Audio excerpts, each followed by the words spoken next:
అంటే రాజశేఖర్ రెడ్డి గారికి ఆత్మ కేవీపీ ఎలానో, అలానే జగన్మోహన్ రెడ్డి గారికి సలహాదారులు, మెయిన్ సలహాదారులు వచ్చేటప్పటికి సాయి రెడ్డి గాని, లేకపోతే ఇలా కొంతమంది ఉన్నారు. ఒక కోట్రి ఎవరైతే ఇప్పుడు ప్రెజెంట్ విమర్శించబడుతున్నారో అలా. ఆయన వెళ్ళడం అనేది ఆ పార్టీ కార్యకర్తలు కావచ్చు, లేకపోతే పక్క పార్టీల వాళ్ళు కూడా చాలా ఇంట్రెస్టింగ్‌గా చూస్తున్నారు. మామూలే విజయసాయి రెడ్డి చాలా కీలకమైన పొజిషన్‌లో ఉన్నాడు. హ్మ్. అతను నేను రాజకీయాలు చేయను మానేస్తున్నా అని చెప్తున్నాడు. ఒక 4, 5 రోజులు అది అట్లే ఉంటది. వాడి తర్వాత విజయసాయి రెడ్డి ఇన్సిడెంట్ కూడా మర్చిపోతారు. మళ్ళీ విజయసాయి రెడ్డి గారు ఏదైనా కొత్త విషయం మాట్లాడితే తప్ప. సో, అది పెద్ద ఇష్యూ ఏం కాదు. జగన్మోహన్ రెడ్డి గారు వైసీపీకి కేంద్రం. అతనే దానికంతా. మిగతా వాళ్ళందరూ దానికి అటాచ్ అయిన వాళ్ళే. సో, ఇంతకాలం విజయసాయి రెడ్డి గారు ఉపయోగపడ్డారు, పనిచేశారు. దాన్ని గౌరవించాలా పార్టీ. ఆ తర్వాత ఆయన నిర్ణయాన్ని కూడా గౌరవించాలా. అంటే ఇక్కడ ఆత్మలు అలా ఏమి ఉండవంటారు. ఆత్మలు ఏముంటాయి అంటే అవన్నీ. అంత క్లోజ్‌గా ఎవరు రీచ్ అవ్వలేరా? ఇప్పుడు రాజశేఖర్ రెడ్డి గారు మీరందరూ చెప్తారు గదా! చాలా హార్ట్‌ఫుల్‌గా ఉంటారు ఆయన అని చెప్పేసి. రాజశేఖర్ రెడ్డి గారు ఇలా చేతులేసి మాట్లాడతారు. అందుకే ఆయన మేము అభిమానిస్తాం, ప్రేమిస్తాం అని అవును. చెప్తారు. అవును. మీరు అనుమానం చెప్తారు. ఏం లేదు దాంట్లో. అంటే ఆ రిలేషన్ జగన్మోహన్ రెడ్డి గారు చేయలేకపోయారా? లీడర్స్ విజయసాయి రెడ్డి గారితోనా? ఆయనతోనే గాదు ఎవరితోనైనా. ఈ విజయసాయి రెడ్డి ఎలక్షన్స్ గారిని ఎట్లా ఇప్పుడు రాజశేఖర రెడ్డి గారు ఉన్నారు. మేము పిల్లలం. మేము కొత్తగా అతను చూసేకపోయేవాళ్ళం. అట్లా పొట్ట మీందో, భుజం మీందో కొట్టేసి ఎట్లా ఉన్నావు అనేది అంతే. ఇంక మేము అడిగింది లేదు, ఆయన చేసింది లేదు. అట్లా కలిసేకే పోయేవాళ్ళం. రోజు 2, 3 సార్లు. భుజం మీద చెయ్యేస్తే అసలుకి ఆ చెయ్యి ఎక్కడ తీసేస్తాడో అని ఫీల్ అయ్యేవాళ్ళం. హ్మ్. ఆ విధంగా మేము వంగేవాళ్ళం. ఆ రెసిస్టెన్స్ ఇవ్వకుండా. అదే. కనుక అది వేరే. That is different. Rajasekhara Reddy గారి గురించి, జగన్మోహన్ రెడ్డి గారి గురించి అంత విషయం ఇప్పుడు మా మీద చేసి మాట్లాడలేడు. సాధ్యం కాదు. బహుశా అతనికంటే చిన్న పిల్లలు, అతనికంటే అతని ఈక్వల్ అయితే యంగ్‌స్టర్స్. ఏసి మాట్లాడొచ్చు. అంతేగాని ఎంత దగ్గర మనిషి అయినా విజయసాయి రెడ్డి పైన చేసి మాట్లాడలేడు అని అనుకుంటా ఉన్నానబ్బా. హ్మ్. అంటే చెయ్యడం అనేది నేను అంటుంది చెయ్యటం కాదు. కార్డియల్ రిలేషన్ అనేది ఉంటుంది కార్డియల్ రిలేషన్ వాళ్ళంతా ఖాస్ ఆద్మీనే. కానీ ఏదో సమ్ రీజన్ హ్మ్. It took a decision. ఆ డెసిషన్ విజయసాయి రెడ్డి గారే చెప్పాలా, మనం చెప్పలేము. కనుక డెసిషన్ విజయసాయి రెడ్డి గారు డెసిషన్ తీసుకున్నారు కాబట్టి బాధే. నేను అది చూశాను ఎక్కడో వార్తల్లో వాళ్ళు బాధపడ్డాం మేము అని చెప్పినట్లు. నేను కూడా అసలు ఏందబ్బా అని అనుకున్నా. బట్ అతనికి మన శాస్త్ర చెప్పినట్లు ఫ్రీ విల్ ఉంది.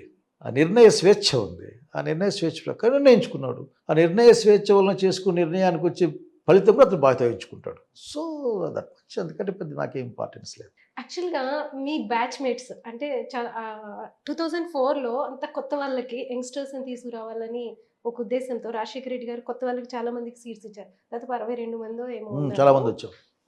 సో, మీ బ్యాచ్‌మేట్స్ అంతా గూడా అసలు ఏమనుకుంటారు రాజశేఖర రెడ్డి గారి గురించి? మీకున్న రిలేషను ఇదంతా ఎలా ఉంటుందంట? అబ్బే! చాలా అసలకి చాలా ప్రేమగా మాట్లాడుకుంటాం. ఎక్కడ ఏ పార్టీలో ఉన్నా గానీ ప్రేమగా మాట్లాడుకుంటాం మేమంతా. ఎందుకంటే మమ్మల్ని అందరినీ తెచ్చిన వాళ్ళు ఆ రోజున కాంగ్రెస్ పార్టీ నాయకులు, ప్రధానంగా రాజశేఖర రెడ్డి గారి నాయకత్వాన. ఇంకా ఆ రోజున నేను పాలిటిక్స్‌లోకి రావడానికి కారణం అనంత వెంకటరామరెడ్డి గారు, మీ గురువుగారు మా అని చెప్పారు. గురువుగారు, మా ప్రిన్సిపల్ గారు, హ్మ్. మా గురువుగారు దివాకర్ రెడ్డి గారు, ఓహ్! ఆహ్, పొలిటికల్ గురువుగారు. మా ప్రిన్సిపల్‌ని ఇప్పటికి కూడా మేము ప్రిన్సిపల్ గారని పిలుచుకుంటాము. మా ఎంపీ గారిని. అట్లాగే రాజశేఖర రెడ్డి గారు మా నాయకుడు. రాజశేఖర రెడ్డి గారి యొక్క బిహేవియర్ తోనే అతను మాకు నాయకుడైపోయాడు. మేము అతన్ని ఆరాధించే స్థాయికి వెళ్ళిపోయినాం. రాజశేఖర రెడ్డి కదిలినా మాకు గొప్పే, మాట్లాడినా గొప్పే, అసలుకి అసెంబ్లీ నిలబడినా గొప్పే, అతను ఏం చేసినా గొప్ప అనే స్థాయికి వచ్చేసాం. కనుక వర్షం వస్తే రాజశేఖర రెడ్డి, గాలి వస్తే రాజశేఖర రెడ్డి అని చెప్పాం. మేము ఉపయోగం ఇచ్చాం ఈ మధ్య ఆఖరికి. హ్మ్. రాజశేఖర్ నడుచుకుంటూ పోతుంటే వర్షం వెనకలు వస్తుంటుంది అని చెప్పిన రోజులు ఉన్నాయి. కాబట్టి that is different. That is different. నిజంగానే మా పొలిటికల్ కెరీర్‌లో మేము ఏదన్నా ఆనందంగా నవ్వుకొని చెప్పుకునేది ఏదైనా ఉంటే అక్కడే. అంటే అసెంబ్లీలో గాని అంటే మీ మెమరీస్ కొన్ని ఆయన గురించి రాజశేఖర ఏది రెడ్డి గారి రాజశేఖర రెడ్డి విషయం గారు ఒకే మాట చెప్పగలను. సరే అనేక ఇష్యూల్లో మనం మాట్లాడింటారు రాజశేఖర రెడ్డి గారు. కానీ రాజశేఖర రెడ్డి గారు ఎప్పుడైనా అసెంబ్లీలోకి వస్తే ఆ ఎంట్రన్స్ దగ్గర నుంచి ఒక ఒక శక్తి తరంగం అసెంబ్లీలోకి వచ్చే విధంగా కనపడేది ఆఖరికి. అందరూ తెలుగుదేశం పార్టీ వాళ్ళు ఇప్పుడు మాట్లాడాం కానీ రాజశేఖర రెడ్డి వచ్చినాయంటే మాట్లాడే వాళ్ళు ఎవరు లేరు. ఎవరినైనా అతను శాసించి కంట్రోల్ చేసే శక్తి ఉన్నవాడు. కేటీఆర్‌ని కూడా అసలుకి ఏం మాట్లాడుతున్నావు అనేది నాకు బాగా గుర్తుంది నాకు. ఈటల రాజేందర్‌ని. కాదు కేటీఆర్ కూడా. కేటీఆర్ కేటీఆర్‌ని ఈటల రాజేందర్ ఆ! కూర్చోవయ్యా ఆ! రాజేందర్. కేటీఆర్‌ని అయితే ఆఖరికి అప్పుడు ఏం మాడుతా ఏ తెలంగాణ తల్లి, ఏ తెలుగు తల్లి కాంటెస్ట్ మర్చిపోయినా కానీ అట్లా మాడుతున్నాను. అసలు మా చంద్రబాబు నాయుడు కూడా ఎంత జోకులేసాడు కదా ఆఖరికి. నవ్వవయ్యా నవ్వడం అసలు నవ్వే రాదు నీకు. నవ్వడం యోగం. లేకపోతే that is the great days. Assembly కూడా గ్రేట్ డేస్. యాక్చువల్గా అప్పట్లో అసెంబ్లీ జరుగుతుందంటే ఎంతో ఇంట్రెస్టింగ్, జనాలు టీవీలో చూసే వాళ్ళు, మా జర్నలిస్టులు కూడా వచ్చి చూడటం అనేది చాలా ఇంట్రెస్టింగ్ ఉండేది, రిపోర్టింగ్ చేసిన ఏది చేసిన. కానీ ఈ రోజు అసెంబ్లీస్ కి అప్పటికి మీకు ఏదైనా డిఫరెన్స్? అదే లాట్ ఆఫ్ డిఫరెన్స్ కదా అసలుకి. ఇటువంటి అసెంబ్లీ నాకు అది కూడా ఒకటి, నా ఈ పొలిటికల్ ఈ టైంలో ఏదమ్మా ఇదంతా అనే ఫీలింగ్ కూడా. అప్పట్లో ఏంటి అసలుకి, రాజశేఖర్ రెడ్డి గారు మాట్లాడుతున్నా అంటే అందరూ వచ్చి కూర్చునేవాళ్ళం, చంద్రబాబు నాయుడు మాట్లాడుతున్నా అంటే అందరూ వచ్చి కూర్చునేవాళ్ళం. సో చివరికి అక్బరుద్దీన్ మాట్లాడినా కూడా వచ్చి కూర్చునేవాళ్ళం. అరే భలే మాట్లాడుతుంది పిల్లలు అనుకుంటే కూర్చునేవాళ్ళం. సో అప్పుడు ఇష్యూ ఉండేది, ఒక పరస్పర గౌరవం ఉండేది. ఆ తర్వాత నాకు బాగా గుర్తుంది, ఏ సందర్భంలో అబద్ధాలు చెప్తా ఉన్నావు అన్న నేను. అంటే స్పీకర్ గారు ఏమన్నారంటే, నువ్వు అన్పార్లమెంటరీ వాడుతున్నావు అన్నాడు. అబద్ధం అన్పార్లమెంటరీ ఎట్లా అనుకుంటున్నా, సత్యదూరం అని మాట్లాడాలి. ఓహో సత్యదూరం, ఆ విధంగా ఉండే డిస్కషన్. స్పీకర్లు కానీ అందరూ కంట్రోల్ చేసేవాళ్ళు.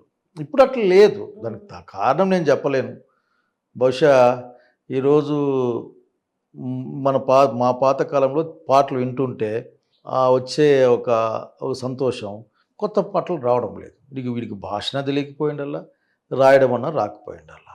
పైన ఈ తరం యొక్క మెంటాలిటీ అన్నా అనుకోవాలి మనం. కనుక ఇప్పుడు అంతే, ఏం చేయలేం. వాళ్ళు మార్చుకుంటే బాగుంటుంది. కొద్దిగా అందరూ వినదగిన భాష. చివరి అది ఆంధ్రప్రదేశ్ పాలిటిక్స్లో ప్రధానంగా కనిపిస్తూ ఉంది. సరే ఏ పార్టీ ఓవరాల్ ట్రెండ్ అది. మనం ఏం చేస్తాం, మనం రిఫార్మ్ మూవ్మెంట్ తీసుకెళ్ళాలి. మీరు పిసిసి ప్రెసిడెంట్ గా చేస్తారు కదా, అంటే ఒక రిగ్రెట్ ఏమన్నా ఉందా? అంటే ఎందుకు ఈ పార్టీలో ఇలా చేయాల్సి వచ్చింది ఈ టైంలో? లేదు లేదు లేదు, నాకు ఎప్పుడు కూడా నేను పిసిసి ప్రెసిడెంట్గా పనిచేసిన కాలాన్ని, పిసిసి ప్రెసిడెంట్గా నేను ఎప్పుడు దాన్ని నేను గౌరవంగానే భావిస్తాను. అట్లాగే నాకు కరెక్ట్ పని అది అని కూడా ఎందుకంటే నేను చెప్పుకుంటా అంటే, నేను అసలుకి ప్లానింగ్ అండ్ ఎగ్జిక్యూషన్ ఆ స్పెషాలిటీ అని చెప్పుకుంటుంటాను. నాకు నేను చెప్పుకుంటుంటాను. సో నేను దాన్ని ఎప్పుడు కూడా, నేను నిజంగా పీసీ ప్రెసిడెంట్గా ఉన్నప్పుడు, కరోనా టైంలో పనిచేసినప్పుడు అందరూ కాంగ్రెస్ పార్టీ కార్యకర్తలు చావుకు కూడా భయపడకుండా బయటకు వచ్చి పనిచేసి రైళ్ళు ఎక్కించాం, బస్సులు ఎక్కించాం, తిండి పెట్టాం. చివరికి ఒక 3 చనిపోయారు, పెద్ద పెద్ద లీడర్లు కూడా కరోనాతో.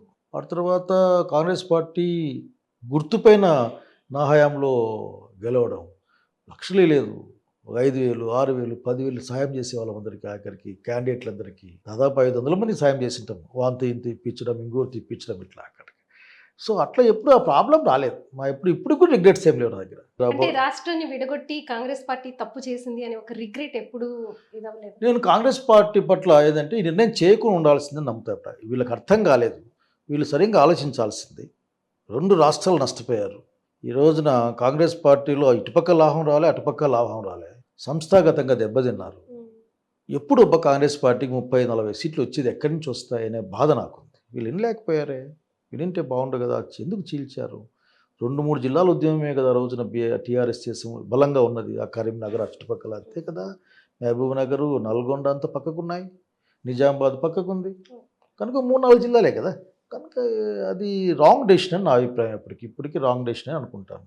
పైగా ఇంకా గొప్ప విషయం ఏంటంటే, ఏ మాటలు చెప్పినప్పటికీ భాషా ప్రయుక్త రాష్ట్రాల పేరు మీద ఈ దేశాన్ని రాష్ట్రాలకు విభజించినప్పుడు, ఆ భాషా ప్రయుక్త రాష్ట్రాలని నామకు వ్యతిరేకంగా చేయడం, చేసే క్రమంలో కూడా హైదరాబాద్ అందరి శ్రమ ఉంది, హైదరాబాద్ని ఒకరికి ఇచ్చేయడం, ఇట్లా అనేక, భద్రాచలం అప్పుడు ఉమ్మడి పాత ఆంధ్రప్రదేశ్లో ఉండేది, భద్రాచలాన్ని పీకేయడం, ఇట్లా అనేక అంశాలు నేను చూస్తూ ఉంటాను. సో ఇవన్నీ కూడా కరెక్ట్ డెసిషన్ కాదనుకుంటుంటాను. కరెక్ట్ డెసిషన్ ఇప్పటికి బలంగా నేను ఎవరిని మాట్లాడినా, that is not a good decision, not right decision.